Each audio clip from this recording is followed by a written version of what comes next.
وہ محبت میں الٹی ہو چکی تھیں اور اپنی زندگی میں خوشیوں کا تصور جواد کے بغیر ادھورا سمجھتی تھیں۔ انہیں لگتا تھا کہ ان کے والدین بلا وجہ جواد سے متنفر ہو گئے اور جان بوجھ کر ان کے راستے کی دیوار بننے کی کوشش کر رہے ہیں۔ انہوں نے ہر طرح سے اپنے والدین کو منانے کی کوشش کی، لیکن ان کے والدین کسی صورت میں نہیں مان رہے تھے، بلکہ نانا نانی ان کا رشتہ جلد از جلد کرنے کے لیے ہاتھ پیر مارنے لگے ہیں۔ تو وہ بہت بری طرح سے پریشان ہو گئی۔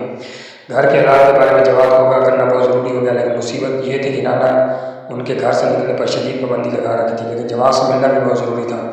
وہ موقع کی تلاش میں تھی اور ایک دن انہیں وہ موقع مل گیا۔ ان کے خاندان میں فوتگی ہو گئی تو فوتگی والے گھر سے وہ اپنی ماں کی نظر بچا کر نکل کھڑی ہوئی ہے اور جواد سے ملنے اس کی دکان پر گئی۔ وہ منیاری کا کام کرتا تھا جہاں پر خواتین سے متعلق مخصوص گارمنٹس اور کاسمیٹک رکھے جاتے تھے۔ جواد نے جب انہیں اپنی دکان میں دیکھا تو وہ خوشی خوشی اس کے قریب آیا اور اسے مصنوعی خفگی سے دیکھ کر بولا، اتنے دنوں بعد ملنے کے لیے آئی ہو، پتہ بھی ہے میں کتنا انتظار کرتا رہا۔ تو وہ اس کی بات کو نظر انداز کر کے بولی، جواد میرے پاس زیادہ ٹائم نہیں ہے، میری بات غور سے سنو، امی ابا میرا رشتہ طے کر رہے ہیں۔ اگر میرا ایک بار کسی کے ساتھ رشتہ طے ہو گیا تو تم بھول جاؤ کہ ہم کبھی زندگی میں ایک دوسرے سے ملیں گے، اس لیے مجھے بتاؤ کہ اب کرنا کیا ہے۔ میں کسی صورت بھی رشتہ نہیں کروں گی، میں مر تو سکتی ہوں لیکن کسی اور سے شادی کرنے کا تصور بھی نہیں کر سکتی۔ تو اس کی بات سن کر جواد پریشان ہو گیا تو وہ بولی، یہ پریشان ہونے کا وقت نہیں ہے، اس مسئلے کا حل نکالو۔ اس مسئلے کا حل تمہارے والدین ہی نکال سکتے ہیں، میں کیا نکالوں، میں تو رشتہ لے کر گیا تھا۔ وہ کندھے اچکاتے ہوئے بولا، وہ تو تم سے مطمئن ہی نہیں۔ جواد کہتا ہے اس کے تو چچا چاچی اس سے خوش نہیں تو یہ کسی اور کو کیا خوش رکھے گا۔ تو وہ اس کے سامنے اپنی مسکین صورت بناتے ہوئے بولا، یہی تو مسئلہ ہے ہم یتیموں کا کہ ہمارے سر پر والدین کے مرنے کے بعد کوئی ہاتھ رکھنے کے لیے تیار نہیں ہوتا۔ والدین ہوتے تو 100 عیب دیکھ کر بھی ہمیں ڈھانپ لیتے، لیکن چچا چاچی بغیر ان کے ہی ایسے الزامات اور دل کی تنگی دکھاتے ہیں کہ افسوس ہی ہوتا ہے۔ پھر اب کرنا کیا ہے، مجھے جلدی سے بتاؤ، میرے پاس وقت بہت کم ہے۔ تو وہ بولا، دیکھو یہ مسئلہ سیدھی انگلی سے نہیں نکلے گا، تھوڑی سی انگلیاں ٹیڑھی کرنی پڑیں گی۔ کیا مطلب ہے تمہارا، میں سمجھی نہیں۔ تو اس نے کہا کہ والدین کسی صورت بھی میرا رشتہ قبول نہیں کر رہے، تو اس کا یہ مطلب ہے کہ میں چاہے لاکھ ان کی دہلیز پر اپنا سر پٹکوں وہ نہیں مانیں گے۔ اب اس کا ایک ہی حل نکل سکتا ہے۔ وہ یہ بات کر کے خاموش ہوا تو انہوں نے کہا، جلدی سے مجھے وہ حل بتاؤ۔ میں تمہیں حل تو بتا دوں لیکن تمہارے لیے اسے ماننا اتنا آسان نہیں ہوگا، تم کچھ بتاؤ تو صحیح، پھر دیکھتی ہوں کہ کیا کرنا ہے۔ تو وہ بولا، اس کا ایک ہی حل ہے کہ ہم دونوں گھر سے بھاگ چلیں۔ تو وہ پھٹی پھٹی نظروں سے جواد کی طرف دیکھ کر بولی، لیکن ہم بھاگ کر کہاں جائیں گے، وہ میرا مسئلہ ہے، اس پر تمہیں پریشان ہونے کی ضرورت نہیں۔ پھر وہ اسے گہری نظروں سے دیکھ کر بولا، تم میری خاطر اپنے والدین کو چھوڑ سکتی ہو؟ تو اس نے نظریں اٹھا کر جواد کی آنکھوں میں جھانکا اور کہا، میں تمہاری خاطر ساری دنیا کو چھوڑ سکتی ہوں، تم مجھے آزما سکتے ہو۔ تو اس کی بات سن کر مسکرا دیا اور کہنے لگا، تو پھر ٹھیک ہے، میں جلدی تم سے رابطہ کر کے تمہیں اپنے پلان کے بارے میں بتا دوں گا، ہمیں کس وقت نکلنا ہے۔ تو وہ اس بات پر سر ہلاتے ہوئے وہاں سے فوراً فوتگی والے گھر آئی اور عورتوں میں چپکے سے بیٹھ گئی، لیکن اس کی امی اسے غور سے دیکھنے لگی تو وہ تھوڑی سی پریشان ہو گئی اور دل ہی دل میں سوچنے لگی، کہیں امی کو اس کے باہر نکلنے کا پتہ تو نہیں چل گیا۔ وہ بہت ڈری ہوئی تھی۔ اچانک اس کی امی اس کے قریب آ کر بیٹھی ہوئی تائی نیچے بات اس کے کان میں سرگوشی کرتی بولی، تم کہاں گئی تھی؟ تو وہ ایک دم سے ہڑبڑا کر بولی، میں تو یہیں پر تھی، مجھ سے جھوٹ بولنے کی ضرورت نہیں ہے نائلہ، مجھے سیدھی طرح بتاؤ، تم یہاں پر کہیں پر بھی نہیں تھی؟ تو وہ ایک دم بولی، امی میں باتھ روم کرنے گئی تھی، نیچے والے پورشن کا باتھ روم ٹھیک نہیں تھا تو میں ان کے اوپر والے پورشن میں گئی، آپ کسی سے بھی پوچھ سکتی ہیں۔ تو اس کی امی اسے غور سے دیکھتی رہی لیکن پھر چپ ہو گئی اور وہ بھی دل ہی دل میں دعائیں کرنے لگی، شکر ہے امی نے مزید اس سے کوئی سوال نہیں کیا۔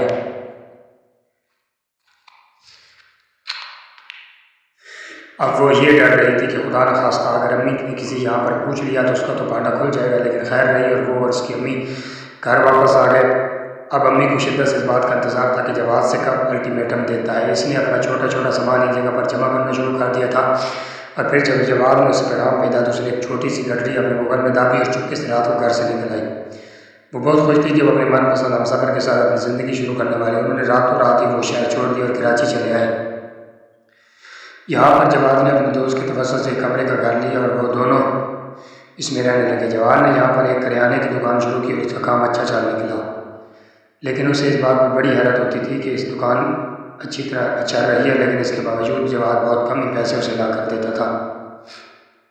جس میں وہ مشکل گزارا ہوتا تھا۔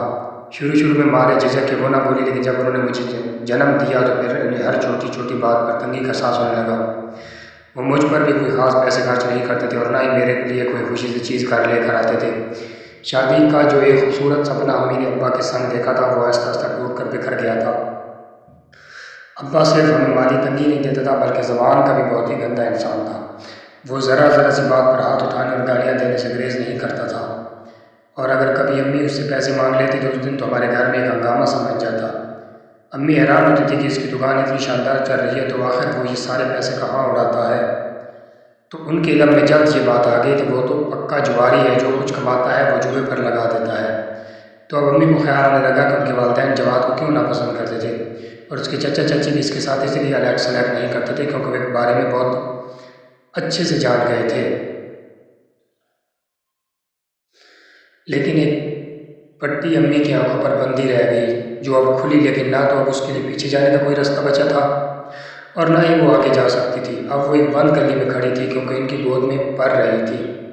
وہ مجھے کس کے آسرے پر چھوڑ کر جاتی۔ وہ کبھی کبھی اپنے بد نصیب پر بہت روتی۔ وہ یہ بات دل سے مانتی تھی کہ انہوں نے چونکہ اپنے والدین کا دل توڑا ہے اس لیے ان کا اپنا دل بھی خوش نہیں ہے۔ سچ کہا ہے، جو لڑکیاں اپنے والدین کو دکھی کرتی ہیں وہ خود بھی سکھی نہیں رہتی۔ ان کی خوشگوار شادی کا خواب ایک بھیانک تعبیر کے طور پر نکلا تھا۔ ابا جسے وہ محبت اور خوشیوں کا منبع سمجھتی تھی وہ ایک جباری ہونے کے ساتھ ساتھ ایک غیر ذمہ دار شخص بھی تھا۔ اس نے نہ صرف امی کو محبت میں دھوکہ دیا بلکہ وہ تو اپنی بیٹی کی ذمہ داریوں کو بھی نظر انداز کرنے لگا تھا۔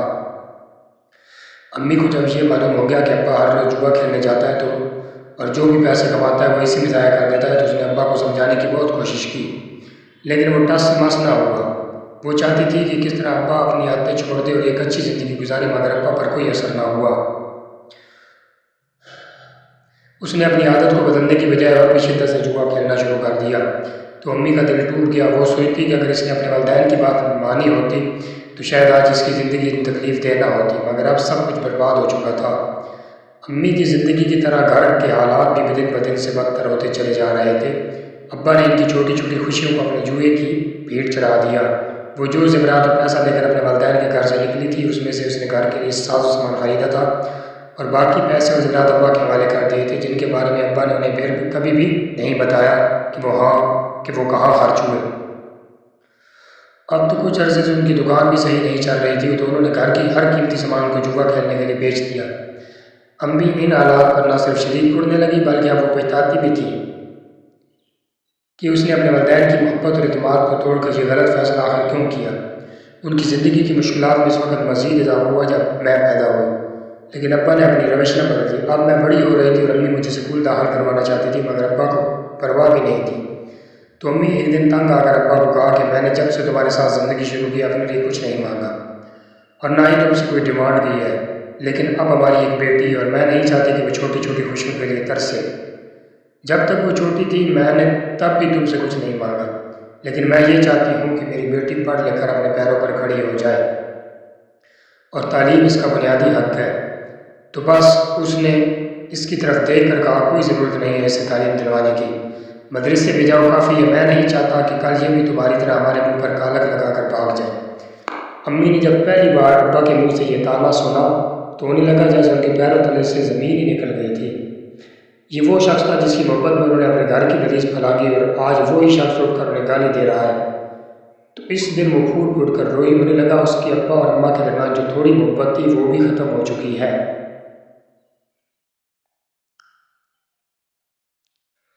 اب تو بس یہ بانجھ رشتہ سنبھالنا ہے اور اس کے لیے بھی انہیں خود ہی کوشش کرنی ہے، کیونکہ ابا تو اب ان میں بالکل دلچسپی نہیں لیتا تھا اور نہ ہی عزت دیتا تھا۔ وہ اپنے دل کے پچھتاوے کو اپنے اندر دبائے میں اپنی بیٹی کے لیے جینا چاہتی تھی تاکہ اس کی زندگی کو کچھ بہتر ہو سکے۔